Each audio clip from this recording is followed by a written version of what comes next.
Hello friends, welcome to my channel learn with Keeru. आज हम पढ़ेंगे इंडियन एजुकेशन कमीशन के बारे में जो 1964 से 96 में आया था।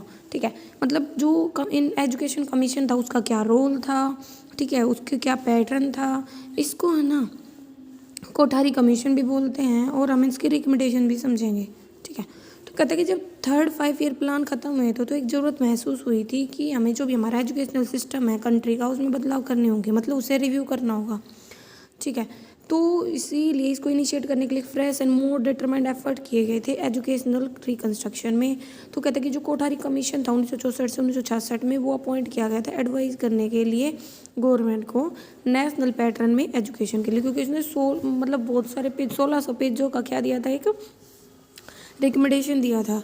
ठीक है, एजुकेशन के ऊपर और जो भी इसके जनरल प्रिंसिपल्स थे, पॉलिसीज थे, ताकि जो भी एजुकेशन है उसका डेवलपमेंट हो सभी स्टेजेस पे और सभी रिस्पेक्ट में, मतलब हर लेवल पे, प्राइमरी सेकेंडरी। ठीक है, मोस्ट इंपॉर्टेंट डेवलपमेंट था ना एजुकेशन। कहता है कि जो मोस्ट इंपॉर्टेंट रिकमेंडेशन थी एजुकेशन कमीशन की वो किसने हेड की थी, डॉक्टर कोठारी ने। इसीलिए जो डॉक्टर कोठारी है वो क्या रखते थे कि यूनिफॉर्म बैटर रखना चाहते थे कंट्री में। ये जो रिकमेंडेशंस थी वो डिस्कस की गई एंड डिबेट की गई थी other members of the commission के द्वारा भी, जैसे उनके नाम बताए गए हैं। Professor JP Nayak, HOD of planning administration and finance, professor Roger Revelle, dean of research university of California वगैरह। जो ये कमीशन था इसने सेटअप किया था 12 टास्क फोर्स को एंड 7 वर्किंग ग्रुप को अलग अलग एजुकेशनल फॉर्म में। ठीक है, और ये बनाया गया था फोकस करने के लिए रिकमेंडेशन जो भी रेजोल्यूशन थे नेशनल पॉलिसी ऑन एजुकेशन के 1968 में। ठीक है, जो ये मिशन था ना इसने बहुत ज़्यादा टाइम स्पेंड किया था अलग अलग यूनिवर्सिटीज़ में विजिट करना, कॉलेज में, स्कूल्स में। ठीक है, और डिस्कशन करना जो भी टीचर्स थे, एजुकेशनिस्ट, एडमिनिस्ट्रेशन वगैरह उनके साथ। जो ये कमीशन था ये शुरू करता है अपना टास्क फोर्स 2 अक्टूबर 1964 को महात्मा गांधी के बर्थडे पर एंड सबमिट करता है। 1600 पेज की रिपोर्ट दी थी इसने 29 जून 1966 को। किसको? एजुकेशनल मिनिस्टर ऑफ इंडिया को। ये जो रिपोर्ट थी ना इसमें जो एजुकेशन एंड नेशनल डेवलपमेंट है उससे रिलेटेड सारी चीज़ें थी। ये जो कमीशन था कहता कि न्यू एजुकेशन पैटर्न पे था, वास्ट डिफरेंट, ये पुराने वाले से बिल्कुल डिफरेंट था। In spite of the rapid progress, इतनी ज़्यादा ग्रोथ के बाद, एक्सप्रेशन ऑफ द एजुकेशन के बाद भी पोस्ट इंडिपेंडेंस पीरियड में, तो कहता है कि during the period of 5 year plan, कहता है कि जो ये 5 ईयर प्लान थे इसके टाइम के दौरान होस्ट ऑफ द प्रॉब्लम थे ना वो अनसोल्व थी। ज़्यादातर जो प्रॉब्लम्स थी वो उनको सोल्व किया गया है, जो परप्लेक्स करती है हमारी एजुकेशनल अथॉरिटीज़ को। जो इंडियन एजुकेशन कमीशन 1966 ने बहुत ज़्यादा प्रयास किए थे सोल्व करने के लिए जितनी भी प्रॉब्लम है जो कंफ्यूज कर रही हैं, चकरा दे रही हैं, और सजेस्ट किए थे बहुत सारे मेजर्स, रिफॉर्म्स वगैरह पूरे एजुकेशनल स्ट्रक्चर में। अब बात आती है मेन रिकमेंडेशंस क्या हैं इंडियन एजुकेशन कमीशन की 1964 से 1966, या कोठारी जो भी एजुकेशन कमीशन उसकी क्या रिकमेंडेशन है, इन सभी में हमें एक ही बात बतानी है। ठीक है, तो आप क्या याद कर सकते हो? देखो हमने अभी इसके बारे में पढ़ा था कोठारी के बारे में, तो इसके बारे में हमें क्या है, कोठारी का पूरा नाम था दौलत सिंह कोठारी और ये 6 जुलाई 1966 से 4 फरवरी 2003 तक रहे थे। ठीक है, फिर इसमें ये भी बता रखा है कि जो ये दौलत सिंह कोठारी था ये चेयरमैन भी रहा है यूजीसी का, 1961 में बना था और 1973 तक, और ये चेयरमैन रहा है इंडियन एजुकेशन कमीशन का भी 1964 से 1966 तक। ठीक है, इसीलिए इसको हमने ये बोला है। अब इसके बारे में डिटेल में हम समझते हैं। तो इसमें क्वेश्चन दे रखा है मेन रिकमेंडेशंस क्या थी न्यू एजुकेशन कमीशन की, या जो भी रिकमेंडेशन थी कोठारी एजुकेशन कमीशन की। तो कहते हैं कि जो इंडियन एजुकेशन कमीशन है उसने देखा था कि जो भी एग्जिस्टिंग सिस्टम है एजुकेशन का बहुत ज़्यादा अनरिलेटेड है जीवन से, बहुत ज़्यादा मतलब गैप है जो भी कंटेंट है इसका उसमें और इसके जो भी पर्पज़ है उसमें बहुत सारे डिफेक्ट्स है। तो कौन कौन से? एक तो एग्रीकल्चर को इम्पोर्टेंस नहीं दी जा रही इतनी ज़्यादा, कोई भी ध्यान नहीं दिया जा रहा करेक्टर बनाने पर या मोरल और स्पिरिचुअल वैल्यूज़ पर। ये कनेक्टेड नहीं है नेशनल रिकन्स्ट्रक्शन से, और बहुत ज़्यादा अकेडमीज़ हैं। ठीक है, टू मच अकेडमीज़ हैं रिलेटेड एंड डाइवर्स टेंडेंसी से और कास्ट रॉयल्टी से। डाइवर्स मतलब जो डिविसिव है, जो डिसएग्रीमेंट लेके आते हैं। तो ये जो कमीशन था उसने फील किया कि है ना कि कोई भी रिफॉर्म्स इम्पोर्टेंट या अर्जेंट नहीं है जब तक कि आप एजुकेशन को ठीक ना करो। ठीक है, जो रिलेटेड लाइफ से, नीड से, जो भी हमारी रिक्वायरमेंट है, नीड्स है, डिजायर है उनके लिए। तो ये किया जा सकता था एजुकेशन को प्रोडक्टिविटी से रिलेट करके, सोशल और नेशनल इंटीग्रेशन को स्ट्रेंथ करके, मतलब ताकत देके, प्रोसेस ऑफ मॉडर्नाइजेशन को बढ़ा करके, और जो भी करेक्टर है उसको बना करके, by cultivating social, moral and spiritual values. जो कोठारी कमीशन था या इंडियन एजुकेशन कमीशन था, उसने बहुत सारे रिफॉर्म सजेस्ट किए। पहला तो था करिकुलम में रिसर्च, मतलब जो भी करिकुलम होता है, जो भी सब्जेक्ट्स हैं ना जो पढ़ाए जाते हैं एक बच्चे को, उसमें चेंजमेंट, उसमें रिसर्च, तो जो भी करिकुलम है उसको अपग्रेड करना ज़रूरी होता है, ठीक है, ताकि जो भी रिसर्च है करिकुलम में, जो भी डेवलपमेंट है जो लिया जा रहा है यूनिवर्सिटीज़ वगैरह के द्वारा, स्टेट एजुकेशन बोर्ड के द्वारा, प्रीपेड करो एडवांस करिकुला। दूसरा था कि जो भी कमीशन था उसने सजेस्ट किया कि जो स्टेट बोर्ड ऑफ एजुकेशन है उसे एक एडवांस करिकुला प्रिपेयर करना चाहिए सभी सब्जेक्ट्स में, और है ना उसको इंट्रोड्यूस कर देना चाहिए सभी स्कूलों में एक फेज़ मैनर में, ताकि जो भी कंडीशन है स्टाफ की वो पूरी हो पाएँ, जो भी फैसिलिटीज़ हैं वो प्रोवाइड की पाएँ। फिर है साइंस एजुकेशन पे जोर देना। तो कहता है कि बहुत ज़्यादा दबाव दिया गया जो साइंस एजुकेशन थी उस पर। तो इस कमीशन रिपोर्ट के अकॉर्डिंग जो साइंस एंड मैथमेटिक्स है उसको कंपलसरी सब्जेक्ट बना दिया था 10 ईयर ऑफ स्कूलिंग के बाद से, क्योंकि जो साइंस एंड जो मैथ्स है वो ज़रूरी हो गई थी, इसीलिए जो टीचिंग है साइंस की वो लिंक की गई थी टेक्नोलॉजी ऑफ अर्बन एरिया से और एग्रीकल्चर इन रूरल एरिया से। Effective programme of social studies, जो कमीशन है उसने रिकमेंड किए थे इफेक्टिव प्रोग्राम सोशल स्टडीज़ के जो ज़रूरी थे डेवलपमेंट के लिए, गुड सिटीजनशिप के लिए एंड इमोशनल इंटीग्रेशन के लिए। फिर बात आती है स्पेशल प्लान किए गए थे टीचिंग लैंग्वेज के लिए। जो कमीशन था उन्होंने 3 लैंग्वेज पे फोकस किया था, mother tongue, Hindi and English, ठीक है, जो पढ़ाई जानी चाहिए 8th क्लास से, लेकिन ये कंपलसरी बेस नहीं था। फिर था education in moral and spiritual values, कहते हैं कि जो कमीशन था उसने ये भी सजेस्ट किया कि अटेम्प्ट्स करोगी है ना जो भी एजुकेशन है वो मोरल हो, वो भी है ना स्पिरिचुअल वैल्यूज से रिलेटेड हो, ठीक है, ताकि डायरेक्ट और इनडायरेक्ट मेथड को यूज़ करके। तो स्पिरिचुअल मतलब जो कंटेन करती है कनेक्शन रिलीजियस बिलीफ वगैरह से, वैल्यूज़ वगैरह से। फिर है new curriculum and basic education, जो प्रिंसिपल था, एसेंशियल प्रिंसिपल था बेसिक एजुकेशन का, वो क्या था, प्रोडक्टिव एक्टिविटीज़ हों, कोरिलेट करो करिकुलम को प्रोडक्टिव एक्टिविटीज़ के साथ, इन्वायरमेंट के साथ कांटेक्ट करो, जो भी लोकल कम्युनिटीज़ हैं जो ज़रूरी हैं गाइडेंस के लिए, ठीक है। सोशल सर्विस प्रोग्राम, जो सोशल सर्विस प्रोग्राम था एंड पार्टिसिपेशन था ना कम्युनिटी डेवलपमेंट में, वो ऑर्गेनाइज किया गया सभी लेवल्स पे, ठीक है। मैथमेटिक्स पर भी दबाव देना, कहते जो कमीशन था इसने जोर दिया कि मैथमेटिक्स को पढ़ाओ। तो कहते कि इन ए व्यू ऑफ करिकुलम, जो कमीशन था उसने बिलीव किया कि जो बोर्ड एरियाज़ हैं करिकुलर के स्टडीज़ के सेकेंडरी स्टेज के लिए उनको स्टडी किया जाना चाहिए 2 कैटेगरी में, पहले तो लोअर सेकेंडरी स्टेज, दूसरा है हायर सेकेंडरी स्टेज। तो 3 स्टेजेस हैं, पहले तो यही है non Hindi speaking area 3 language है ना, तो पहले लोअर सेकेंडरी स्टेज में था 3 लैंग्वेज, तो non Hindi speaking areas, mother tongue या रीजनल लैंग्वेज, हिंदी हायर या लोअर लेवल पे और इंग्लिश हायर और लोअर लेवल पे। हिंदी स्पीकिंग एरियाज नॉर्मली होते हैं जहाँ पे ना मदर टंग या रीजनल टंग में बात की जाती है, इंग्लिश या मॉडर्न इंडियन लैंग्वेज में। Mathematics, science, history, geography, social science, art, work experience and social science, physical education, education in moral and spiritual values. फिर at the higher secondary stage कोई भी 2 लैंग्वेज से वो इंक्लूड की जानी चाहिए, यानी मॉडर्न इंडियन लैंग्वेज और यानी क्लासिकल लैंग्वेज। 3 सब्जेक्ट्स हैं फ्रॉम द फॉलोइंग, इनमें से कोई भी 3 सब, history, geography, economics, logic, physiology वगैरह। ये था लोअर सेकेंडरी स्टेज के लिए। तो एक बार रिवाइज कर लेते हैं यहाँ तक हमने क्या क्या पढ़ा।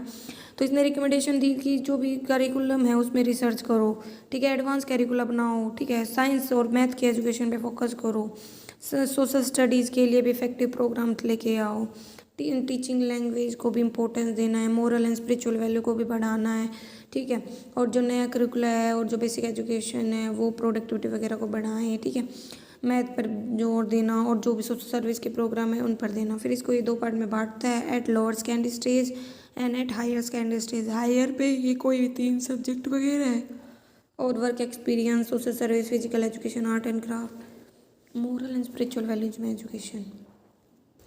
तो इसमें क्या है, development of quality text book.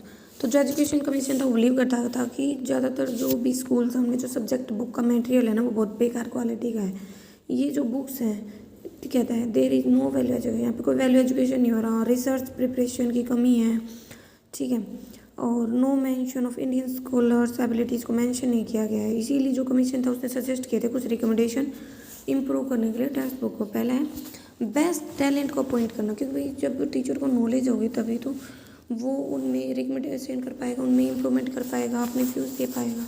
तो ये ज़रूरी था अपॉइंट करना बेस्ट ऑथर्स को, ताकि वो प्रोड्यूस कर पाएँ बुक्स को नेशनल लेवल पे जो फैसिलिटेट करे फैसिलिटेट कर डेफिनेशन एंड प्रैक्टिकल इम्प्लीमेंटेशन को नेशनल स्टैंडर्ड पर ये हेल्प करता है रिड्यूस करने में कॉस्ट को, इम्प्रूव करने में क्वालिटी को, एंड प्रमोट करने में नेशनल इंटीग्रेशन।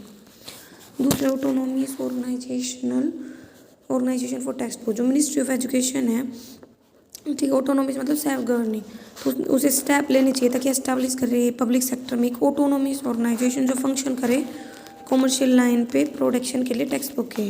तीसरा एक्सपर्ट सेक्शन है स्टेट लेवल, जो एफर्ट्स है ना टू द नेशनल लेवल वो बढ़ाएं स्पोर्ट को स्टेट का भी, ठीक है, bye setting up an expert section for the production of text book, ठीक है, स्टेट पर भी। फिर कोऑपरेशन स्टूडेंटों को जो सेल है और जो डिस्ट्रीब्यूशन है टेक्स्ट बुक की वो तभी अच्छी हो सकती है जब बच्चों का भी कोऑपरेशन मिलेगा, ठीक है। मल्टीपल चॉइस ऑफ बुक, कम से कम 3-4 बुक तो ऐसी हों हर सब्जेक्ट में जो मल्टीपल चॉइस क्वेश्चन रखती हूँ, ठीक है, ये ज़रूरी है। अगर if there were to be common syllabus है सभी स्कूल्स के लिए। No profit and no loss basis, कहते हैं कि जो स्टेट प्रोडक्शन है ना स्टेट टेक्स्ट बुक का वो यूज़ नहीं होना चाहिए अर्निंग प्रॉफिट के पर्पज़ से, ठीक है। जो ऑर्गेनाइजेशन है state production of text book की वो नॉन प्रॉफिट या नो लॉस बेसिस पे काम करे। अप्रूवल ऑफ मैन्यूस्क्रिप्ट, कहते हैं कि जो एजुकेशन डिपार्टमेंट है उसे इन्वाइट करनी चाहिए मैन्यूस्क्रिप्ट वगैरह अलग अलग सोर्सेज से, जिसमें इंक्लूड करना टीचर्स को, ठीक है, मैन्यूस्क्रिप्ट वगैरह को सिलेक्ट करना best one. Professional recognisation, special encouragement दिया जाना चाहिए टीचर्स को बुक वगैरह लिखने के लिए ताकि एडिक्वेट प्रोफेशन रिकॉग्नाइजेशन है वो दी जाए आउटस्टैंडिंग टेक्स्ट बुक को। Aspect to text book production, जो कमीशन है उसने सजेस्ट किया कि 3 एस्पेक्ट्स होने चाहिए टेक्स्ट बुक के प्रोडक्शन प्रोग्राम के। पहला है अकेडमिक एस्पेक्ट, जिसमें इंक्लूड है प्रिपेयर करना टेक्स्ट बुक को और इसे ट्राई करना, इवेल्युएट करना। प्रोडक्शन एस्पेक्ट्स में इंक्लूड करता है जितने भी मैटर है जो रिलेटेड है प्रिंटिंग से एंड पब्लिकेशन से। कुछ स्टेट गवर्नमेंट है उन्होंने एक्सेप्ट किया डायरेक्ट रिस्पॉन्सिबिलिटी इसके लिए एंड एस्टेब्लिश किए सेपरेट टेक्स्ट बुक प्रेसेस। फिर तीसरा है डिस्ट्रीब्यूशन एस्पेक्ट, जिसमें आते हैं स्टोरेज सेल वगैरह। ये जो एस्पेक्ट्स है ये रियली में बहुत ज़रूरी है, सेल्फ कंटेंट है, ठीक है। फिर आते हैं 10th point continuous improvement of text book, जो मशीनरी है वो सेटअप होनी चाहिए ताकि जो टेक्स्ट बुक है उनमें कंटिन्यूस रिवीजन हो, अप टू डेट रखा जाए। ऑफन जो रिवीजन होता है टेक्स्ट बुक का वो ज़रूरी होता है, ठीक है। फिर recommendation of Indian education commission in method of teaching के मेथड में क्या क्या रिकमेंडेशन दी थी। जो कोठारी कमीशन था उसने बहुत सारी रिकमेंडेशन दी थी इंप्रूवमेंट करने के लिए मेथड ऑफ टीचिंग में। पहला है जो टीचिंग मेथड है एंड डिस्कवरी एंड डिफ्यूजन, ठीक है, जो कंटिन्यूअल डीपनिंग है करिकुला की वो एकम्पनी किया जाना चाहिए इक्वली रूटीन इंप्रूवमेंट के द्वारा। जो भी टीचिंग के मेथड है, मतलब भाई आपने अगर बुक्स के मेथड वगैरह में बुक्स में कोई चेंजमेंट किया तो उसके अकॉर्डिंग जो भी पढ़ाने का तरीका वगैरह उसमें बदलाव करो। तो कुछ फैक्टर हैं जो रिस्पॉन्सिबल होते हैं, डल मतलब होता है धुंधला, डल, लैक्स ढीला या अनइंस्पायरिंग स्कूल टीचिंग के। पहला weakness of the average teacher, mostly जो कंपिटेंस है ना एवरेज टीचर की वो बहुत ज़्यादा कमज़ोर है, उसकी जो जर्नल एजुकेशन है वो स्टैंडर्ड से भी कम है, वो पूरी तरह से प्रिपेयर ही नहीं है टीचिंग के लिए। दूसरा lack of educational research on teaching method, ये देखा गया कि जो मेथड है ना जो बेस्ट सूट करते हैं हमारी कंडीशन या नीड से वो सब्जेक्ट रिलेटेड नहीं है। तीसरा rigidity of existing educational system, better method of teaching है ना डिस्कवर किए जाते हैं ओनली जब रिसर्चर हैं या जो गिफ्टेड टीचर्स होने के द्वारा। सो इम्प्लीमेंट करने के लिए नए और बेस्ट मेथड ऑफ टीचिंग को एजुकेशनल सिस्टम में हर टीचर के लिए, तो कहता है कि for every teacher it is the only, ये तभी है जब जो सब सिस्टम को डिज़ाइन किया जाए, इनकोरेज करे इनिशिएटिव क्रिएटिविटी को एंड एक्सपेरिमेंटेशन को लार्ज स्केल पर। देयरफॉर ये जो वो पूछते हैं क्रिएट करना नए मेथड्स टीचिंग के लिए। फिर इलास्टिसिटी एंड डायनामिज्म, जो गुड एजुकेशनल सिस्टम है वो इलास्टिक होना चाहिए, डायनामिक होना चाहिए, फ्लेक्सिबल होना चाहिए, डिस्क्रिमिनेटिंग होना चाहिए, जो हेल्प करे इंस्टीट्यूशंस की एंड टीचर्स की प्रोसीड्स करने में डिफरेंट लेवल ऑफ डेवलपमेंट में। फिर तीसरा है फैक्टर जो अफेक्ट करते हैं इलास्टिसिटी एंड डायनामिज्म को।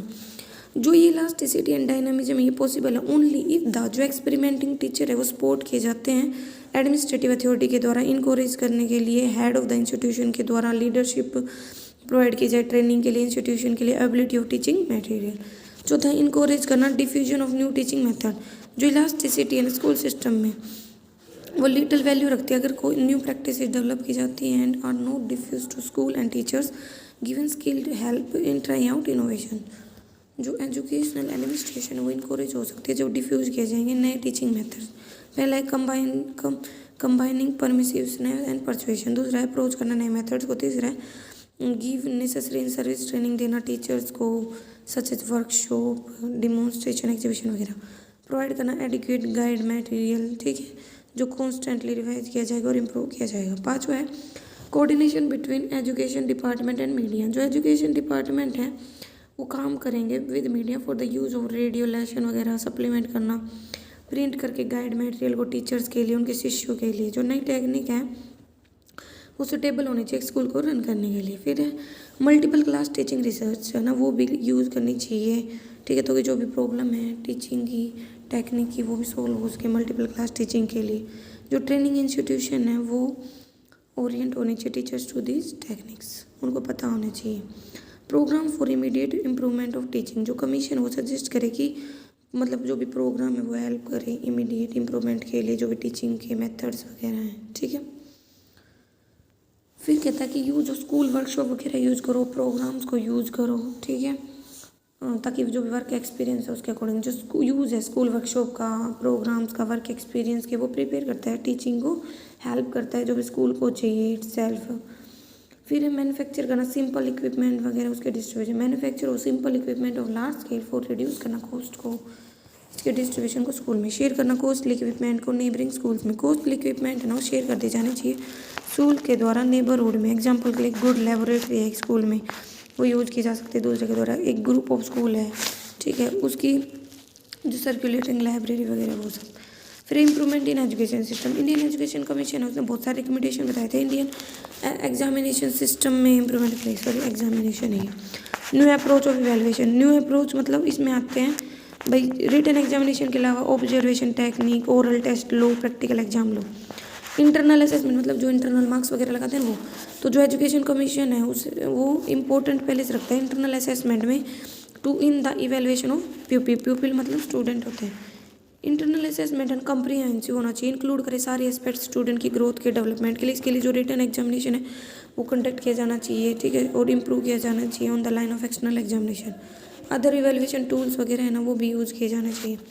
तीसरा है technical improvement in education question paper and evaluation. जो कमीशन है वो रिकमेंड करे कि जो टेक्निकल कॉम्पिटेंस है पेपर जो भी सेटर्स हैं वो इम्प्रूव हो, क्वेश्चन पेपर्स को ना ओरिएंट करे ऑब्जेक्टिव के अकॉर्डिंग, ठीक है। Higher secondary examination. तो 12th सिस्टम ऑफ एजुकेशन में कहता है कि फर्स्ट एक्सटर्नल एग्जामिनेशन वो हेल्ड होने चाहिए 10th क्लास तक एंड मतलब 10th क्लास के एंड तक, एंड सेकंड एक्सटर्नल एग्जामिनेशन है ना वो 12th क्लास के एंड तक। जिन स्टेट्स में जहाँ पे जो हायर सेकेंडरी स्टेज है ना वो 11th क्लास के बाद ख़त्म हो जाती है, तो कहता है कि जो स्टूडेंट है वो अपीयर होना चाहिए 2 सक्सेसिव एक्सटर्नल एग्जामिनेशन में at the end of 10th and 11th class. Final examination by some selected school. जो एग्जामिनेशन कंडक्ट किया जाता है इन स्कूल के द्वारा वो कहता है कि इक्विवेलेंट होना चाहिए जो भी एग्जामिनेशन किए जाते हैं स्टेट बोर्ड ऑफ एग्जामिनेशन के द्वारा।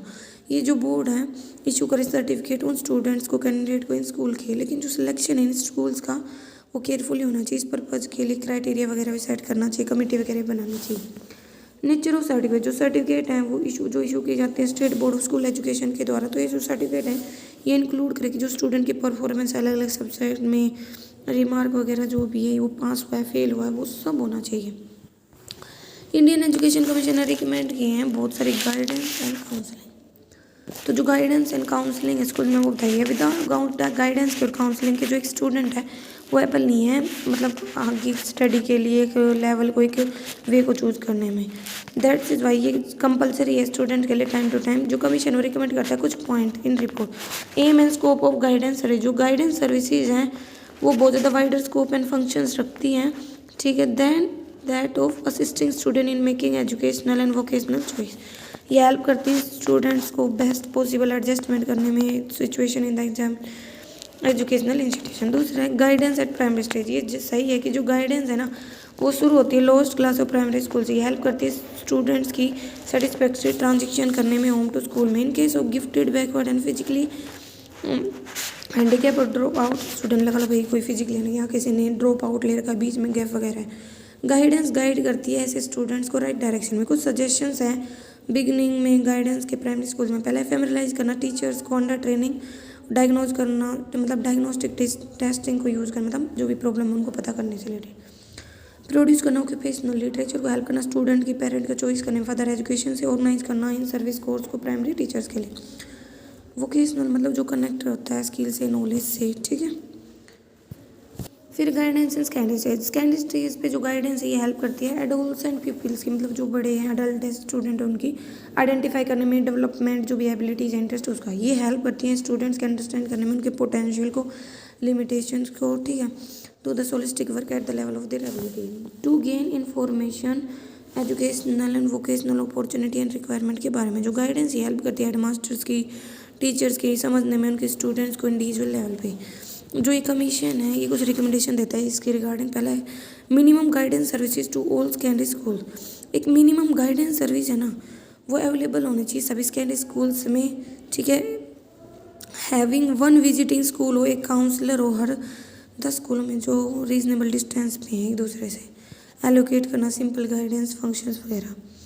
Comprehensive guidance services in selected schools. Comprehensive guidance services है ना वो भी सेटअप होनी चाहिए फ्यू केयरफुली सिलेक्टेड स्कूल्स में, preferably one in each district. Provision of necessary supervisory staff. जो नेसेसरी सुपरवाइजरी स्टाफ है इंस्पेक्ट करे, other offer consultation to the school workers जो भी अपॉइंट किए जाते हैं स्टेट ब्यूरो गाइडेंस में। Professional training of guidance worker. Arrangement किए जाने चाहिए प्रोफेशनल ट्रेनिंग के लिए गाइडेंस वर्कर्स के लिए by the state bureau. Even advance training है ना वो भी ऑर्गेनाइज की जानी चाहिए नेशनल लेवल पे। To know the actuality of technique of guidance. ये ज़रूरी है सेकेंडरी स्कूल टीचर्स के लिए समझें कंसेप्ट एंड टेक्निक वगैरह, ठीक है, गाइडेंस की। वो इस पर्पज़ के लिए स्पेशल और एडवांस कोर्सेज है वो भी प्रोवाइड किए जा सकते हैं सब्जेक्ट्स में डेप्थ में। जो प्रोविज़न है वो भी एग्जिस्ट करना चाहिए सर्विसेज वगैरह से रिलेटेड, ट्रेनिंग कॉलेज स्टाफ से रिलेटेड, गाइडेंस काउंसलिंग वगैरह। एंसिलरी प्रोग्राम, ये जो प्रोग्राम है ये एस्केलेट किए जाने चाहिए। जो प्रोग्राम है वो इंक्लूड करे डेवलपमेंट ऑफ गाइडेंस, लिटरेचर वगैरह, साइकोलॉजिकल टेस्ट वगैरह, रिसर्च वगैरह। इस तरीके से हम कह सकते हैं कि जो गाइडेंस ये हेल्प करती है स्टूडेंट को समझने में, उसकी एबिलिटीज़ को, इंटरेस्ट को, वीकनेस को, स्ट्रॉन्ग पॉइंट को इवेलुएट करने में, ठीक है, जो भी पर्सनल सोशल एक्सपीरियंस है, मोर इफेक्टिवली एवरीडे लाइफ में। गाइडेंस की हेल्प से जो काउंसलिंग स्टूडेंट अवेलेबल हैं चूज़ करने में, करेक्ट एजुकेशन के कोर्स को चूज़ करने में, करेक्ट कोर्सेज को फुलफिल करने में, स्टूडेंट के फ्यूचर को ये हेल्प करते हैं खुद के प्रोफेशन को सही दिशा में दिखाने में। फिर है सुपरवाइजर एंड इंस्पेक्शन। पहले इंस्पेक्टोरियल स्टाफ एट डिस्ट्रिक्ट लेवल। इसमें 3 वीकनेस हैं। इन एडिक्वेसी है, मतलब मेंबर ये इनएडिक्वेट एंड पर्याप्त मात्रा में है नहीं, पुअर क्वालिटी है पर्सनस की, क्योंकि जो इनएडिक्वेट के लिए पे का मतलब अच्छे से उन्हें रेम्यूनरेशन नहीं मिल रही। लैक स्पेशलाइजेशन, क्योंकि जो मोस्ट इंस्पेक्टिंग ऑफिसर है वो जर्नलिस्ट हैं। ये जो लिमिटेशंस हैं ओवरकम की जा सके, इसीलिए इंडियन एजुकेशन कमीशन ने रिकमेंड किया कि अपग्रेड करो पे स्केल पे को, इंक्रीज करो स्ट्रेंथ इंस्पेक्टोरल स्टाफ की, fair proportion of women officers का भी, मतलब मैन के साथ वुमेन भी ऑफिस में।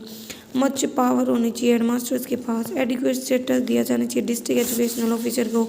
रिक्रूट करो अच्छे ऑफिसर्स को। Role of school complex in the new supervision में क्या है, डिस्ट्रिक्ट एजुकेशनल ऑफिसर है ना वो टच में होना चाहिए हर स्कूल से, कॉम्प्लेक्स से, ठीक है। वो ना he should go to the school, वो प्रीमाइसेस में टाइम टू टाइम रिकॉर्ड ले, उनका चेक करें, इंस्पेक्ट करें, ठीक, एन इवेल्युएशन वो पॉसिबल हो सकता है। जो स्कीम है वो फर्स्ट इंट्रोड्यूस होनी चाहिए फ्यू सिलेक्टेड डिस्ट्रिक्ट्स में हर स्टेट में। जो स्कूल कॉम्प्लेक्स है शुड नॉट ओनली इनकोरेज, सिर्फ एक्सपेरिमेंटेशन कोई नहीं करे बल्कि इंडिविजुअल को भी फोस्टर करे, एक्सपेरिमेंटेशन को बढ़ाए। फिर न्यू सुपरविजन। हम जानते हैं कि जो सुपरविजन है वो बैकबोन है एजुकेशनल इंप्रूवमेंट की। जो एडमिनिस्ट्रेशन है उसे सेपरेट होना चाहिए सुपरविजन से।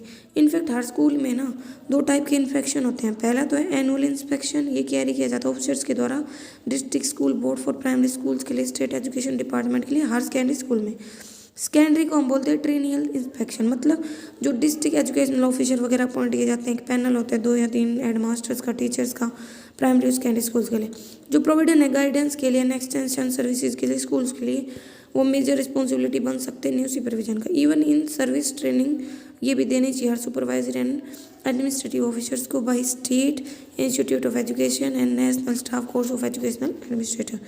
रिकमेंडेशन की है वोकलाइजेशन एजुकेशन की, तो इंडियन एजुकेशनल कमीशन ने ना रिकमेंडेशन की है वोकलाइजेशन के लिए। तो जो कोठारी कमीशन था उसने जोर दिया यूटिलिटी ऑफ वोकेशनल एजुकेशन पे।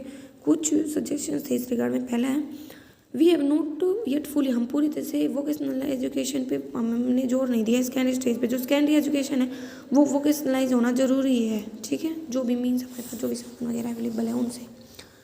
वोकेशनल एजुकेशन है ना सब डिवाइड होनी चाहिए बहुत सारे स्टडीज़ में, जो भी हमारे करिकुलम उसके according. Junior secondary stage, higher secondary stage. जो स्टूडेंट्स हैं वो पास करें 7th और 8th क्लास को और एडमिट करें उन्हें इंडस्ट्रियल इंस्टीट्यूट में, ITI में। जो एडमिशन एज है वो 14 तक कर देनी चाहिए। पार्ट टाइम एजुकेशन है ना, वो भी अरेंज होनी चाहिए इंडस्ट्रियल ट्रेनिंग के लिए, बेनिफिट हो जिससे बच्चों को मोस्टली जो इंगेज हैं डोमेस्टिक वर्क में।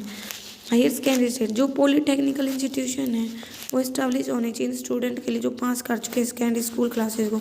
पार्ट टाइम ट्रेनिंग देना, कोर्सपोंडेंस कोर्सेज है ना, वो भी अरेंज होनी चाहिए हर बच्चे के लिए। In health, commerce, administration and small industry very करे course of 6 months to 3 years duration भी इंस्टीट्यूटेड। सेपरेट कमेटी होनी चाहिए, सब कमेटी होनी चाहिए, ठीक है, ट्रेनिंग वगैरह देने के लिए हर वोकेशन में। जो सेंट्रल गवर्नमेंट है वो एडिक्वेट फाइनेंशियल असिस्टेंस भी दे अलग अलग स्टेट्स को वोकेशनल और टेक्निकल एजुकेशन के लिए। जो कमीशन है वो सजेस्ट करे कि जो करंट फैसिलिटी है वोकेशनल एंड टेक्निकल एजुकेशन के लिए वो एक्सटेंड की जाए। हमें ट्राई करना चाहिए हम क्रिएट करें इंटरेस्ट पीपल में वोकेशनल एंड टेक्निकल टीचिंग के लिए, ट्रेनिंग के लिए। मेरिट्स क्या है वोकेशनलाइजेशन ऑफ एजुकेशन की? एजुकेशन प्रोडक्टिविटी से रिलेटेड होती है, प्रिपरेशन होता है इंडिविजुअल फॉर जॉब, मतलब इंडिविजुअल को तैयार करना जॉब्स के लिए, एम्प्लॉयमेंट अपॉर्चुनिटी देना, डिग्निटी ऑफ लेबर, मैक्सिमाइज करना utilisation of material resource of the country. जो प्रॉब्लम है वोकेशनलाइजेशन ऑफ एजुकेशन की एंड उनकी रेमेडीज बताई गई है। जो वोकेशनलाइजेशन ऑफ एजुकेशन है वो डेवलप करता है कैपेसिटी एजुकेटेड पर्सन में कि वो खुद के पैरों पर खड़ा हो सकता है, जिसके कारण प्रोमोट करेगा नेशनल प्रोस्पेरिटी को। लेकिन जो वोकेशनलाइजेशन ऑफ एजुकेशन है ये कुछ प्रॉब्लम भी क्रिएट करता है जिनको सोल्व किया जा सकता है। पहला problem of training of teacher. जो वोकेशनलाइज एजुकेशन है वो उन्हें चाहिए स्पेशल टाइप ऑफ टीचर्स की जो इम्पार्ट करेंगे वोकेशनल एजुकेशन को इंस्ट्रक्शंस के साथ जनरल एजुकेशन में। सो इसका मतलब है चेंज करना current setup of teachers training में। Problem of the organisation of the curriculum, how to harmonise the vocational course with the general of the form and organisational value, मतलब क्या फॉर्म होनी चाहिए वोकेशनल एजुकेशन की और कैसे इसे डिटरमाइन करना। प्रॉब्लम जो भी सिलेक्शन से रिलेटेड है वोकेशन के टाइम से, ऑफ एडमिशन वगैरह ये सब, ठीक है। फिर जितनी भी ये डिफ़िकल्ट है स्टूडेंट्स के लिए चूज़ करना vocation at the time of admission. इसके लिए एप्टीट्यूड है ना वो भी असरटेन करना चाहिए, ठीक है। एप्टीट्यूड वगैरह एजुकेशनल एंड वोकेशनल गाइडेंस है वो हेल्प करती है स्टूडेंट को आइडेंटिफाई करने में उनके एप्टीट्यूड को और इंटरेस्ट को। जो प्रॉब्लम है bringing in changes in the instructional procedure, जो वोकेशनल एजुकेशन है। Problem of bringing of changes in the instructional procedure, जो वोकेशनल एजुकेशन को चाहिए एक इंटीग्रेटेड टीचिंग प्रोसीजर। इस एजुकेशन में सर्टेन वोकेशन है ना वो एक्सेप्ट किए जाते हैं जिन न्यूक्लियस एंड वेरियस सब्जेक्ट उनको सिखाया जाता है around in a correlated manner.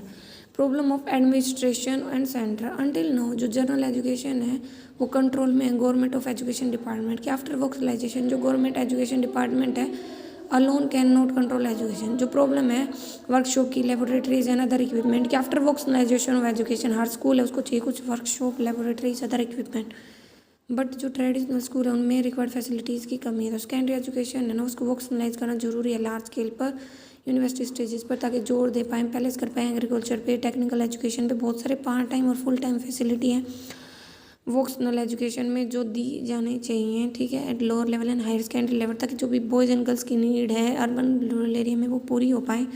Special sector वगैरह सेटअप होने चाहिए सभी एजुकेशनल डिपार्टमेंट में ऑर्गेनाइजेशन के लिए, इन कोर्सेज़ के लिए। जो सेंट्रल गवर्नमेंट है उसे प्रोवाइड करना चाहिए सफिशिएंट ग्रांट स्टेट गवर्नमेंट को सेंट्रल स्पॉन्सर सेक्टर वगैरह में।